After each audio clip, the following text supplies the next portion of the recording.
পূর্ব বর্ধমানের জামালপুরে এসআইআর আতঙ্কে মৃতের বাড়িতে তৃণমূলের প্রতিনিধি দল। সর্বভারতীয় তৃণমূল কংগ্রেস সাধারণ সম্পাদক অভিষেক বন্দ্যোপাধ্যায়ের নির্দেশে পূর্ব বর্ধমানের জামালপুরে এসআইআর আতঙ্কে মৃত বিমল সাঁতরার বাড়িতে তৃণমূলের বিধায়ক তথা পশ্চিম বর্ধমান জেলার সভাপতি নরেন্দ্রনাথ চক্রবর্তী ও রাজ্যসভার সাংসদ সামিরুল ইসলাম সহ স্থানীয় বিধায়ক অলোক মাঝি ও ব্লক সভাপতি মেহমুদ খান সহ স্থানীয় নেতৃত্বগণ। জামালপুর নবগ্রামের ওড়িশাপাড়ার বাসিন্দা বিমল সাঁতরা পেটের তাগিদে পরিযায়ী শ্রমিক হিসাবে কাজ করতে গিয়েছিলেন। তামিলনাড়ুতে গত 31শে অক্টোবর বিষ পান করে তামিলনাড়ুতে আত্মহত্যা করেন মৃত বিমল সাঁতরা। আজ রাজ্য তৃণমূল কংগ্রেসের পক্ষ থেকে 3 লক্ষ টাকার ক্ষতিপূরণের চেক অসহায় পরিবারের হাতে তুলে দেওয়া হয় এবং তৃণমূল কংগ্রেস সর্বদা পরিবারের পাশে রয়েছেন এই বার্তাও দেওয়া হয়।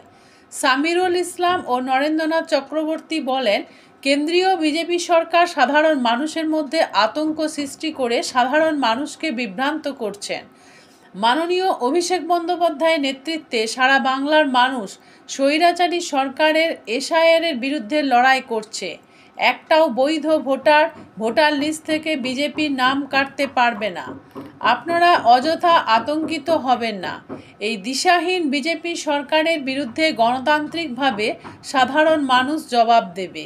এরপর অভিষেক বন্দ্যোপাধ্যায়ের নেতৃত্বে আমরা দিল্লিতে ধর্নায় বসব।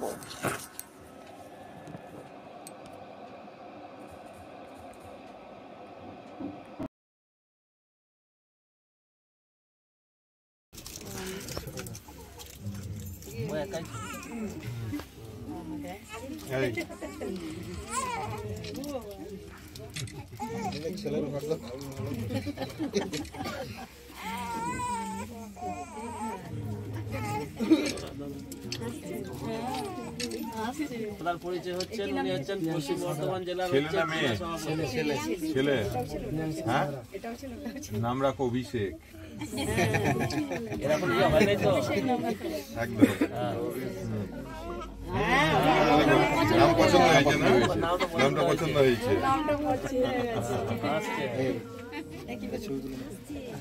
হাসছে পছন্দ হয়েছে নামটা। কদিন হচ্ছে? 2 মাস। কাজ হয়ে গেছে? অভিষেক থাকে না, ভালো নামও করা যাবে, করে দেবো। তাই তো নাকি? নামটা পছন্দ তো নাকি? অভিষেক নামটা পছন্দ হয়েছে। হ্যাঁ, পছন্দ হয়েছে। হাসছে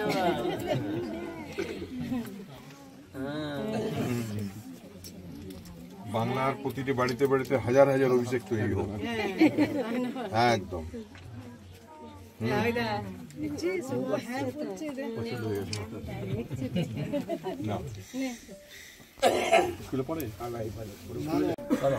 এছাড়া তো একের পর এক বিভিন্ন জেলা থেকে খবর আসছে যে মৃত্যুর ঘটনা, এবং অভিষেক বন্দ্যোপাধ্যায়ের নির্দেশে আপনারা এসেছেন, পরিবারের সঙ্গে দেখা করলেন, কি বলবেন?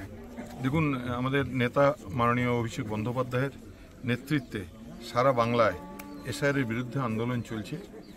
অভিষেক ব্যানার্জি একটা কথাই বলেছেন যে একটা বৈধ ভোটারের নাম বাদ যাবে না। আর বিজেপি যেভাবে বাজারে হাল্লাবাজি শুরু করেছে, যেভাবে দিল্লির জমিদাররা মানুষের মধ্যে আতঙ্ক ছড়াবার চেষ্টা করেছেন, তার ফলে অনেক মানুষ ভয় পেয়ে গেছে। তারই ফলশ্রুতি আজকে আমাদের আমরা বিমল সাঁতরার বাড়িতে এসেছিলাম। একটা পরিবারের মানুষ তামিলনাড়ুতে মারা গেলেন। আমাদের রাজ্যসভার সাংসদ মাননীয় সামিরুল ইসলাম সাহেব আছেন, আমাদের ব্লক প্রেসিডেন্ট ভাই অলোক, এরা সবাইকার চেষ্টাতে আমরা তামিলনাড়ু থেকে তার পোস্টমর্টম করে তার বডি এখানে আনানো, যেভাবে এখানকার মানুষ সহযোগিতা করেছেন এবং আমাদের নেতা অভিষেক বন্দ্যোপাধ্যায় সঙ্গে সঙ্গে এই মানুষের পাশে দাঁড়িয়েছেন। আসলে এটা একটা বাংলার মধ্যে একটা আতঙ্ক ছড়ানোর চেষ্টা। সে আতঙ্কের ফলশ্রুতি হলো এভাবে একটার পর একটা মানুষ হারিয়ে যাচ্ছে। আজকেও ধনিয়াখালীতে একজন আদিবাসী মহিলা তার বাচ্চাকে নিয়ে 6 বছরের বাচ্চা মেয়েকে নিয়ে বিষ পান করে নিয়েছে এবং মৃত্যুর সঙ্গে পাঞ্জা লড়ছে। এই যে আতঙ্কর পরিবেশ যারা সৃষ্টি করেছে, তারা কেউ বাদ যাবে না। তারা ভাবছে বাঙালি কিন্তু জেগে উঠছে। এই গ্রামে গঞ্জের মানুষ একটার পর একটা মানুষ এই কাগজ খোঁজার তাগিদে, এই কাগজ কোথায় পাবো, এই যে হুন্নে হয়ে ছুটে বেড়ানো, এটা কিন্তু বাঙালি কিন্তু সুদে উসলে নেবে, কিন্তু বাঙালি কিন্তু ছাড়বে না। যদি কেউ ভেবে থাকে বাংলাকে উত্তক্ত করে, বাংলাকে অতিষ্ঠ করে, বাংলাকে সন্ত্রস্ত করে, বাংলার মানুষের উপর যদি অত্যাচার এটা করছে, যেটা বিজেপি যারা জমিদার, দিল্লির জমিদার, তাদের বিরুদ্ধে বাংলা কিন্তু রুখে দাঁড়াবে, বাংলা গর্জে উঠবে। এবং আমরা সমস্ত মানুষকে বলবো আতঙ্কগ্রস্ত হবেন না, ভয় পাবেন না। আমাদের নেতা অভিষেক বন্দ্যোপাধ্যায়, বাংলার মাননীয় মুখ্যমন্ত্রী মমতা বন্দ্যোপাধ্যায় বারবার বলছেন যে একটাও বৈধ ভোটারের নাম বাদ যেতে দেব না। এটাই আমাদের লড়াই। আমাদের ছেলেরা প্রত্যেকটা গ্রামে গঞ্জে ক্যাম্প করেছে, আমরা করেছি, কি বলে, ওয়্যার রুম করেছি। আমরা প্রত্যেকের নাম যাতে বাদ না যায় তার চেষ্টা করছি।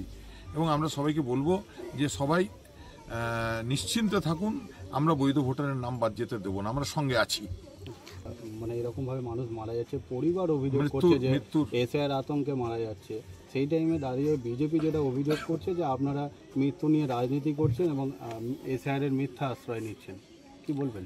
দেখুন, আমি আজকে আস্তে আস্তে ভাবছিলাম যে বিজেপির সৎসাহস নেই যে মানুষগুলো মারা যাচ্ছে তাদের বাড়িতে যাওয়া, তাদেরকে একটু সমবেদনা জানানো, তাদের পাশে থাকার কথা বলা, এটুকু সৎসাহস ওদের নেই।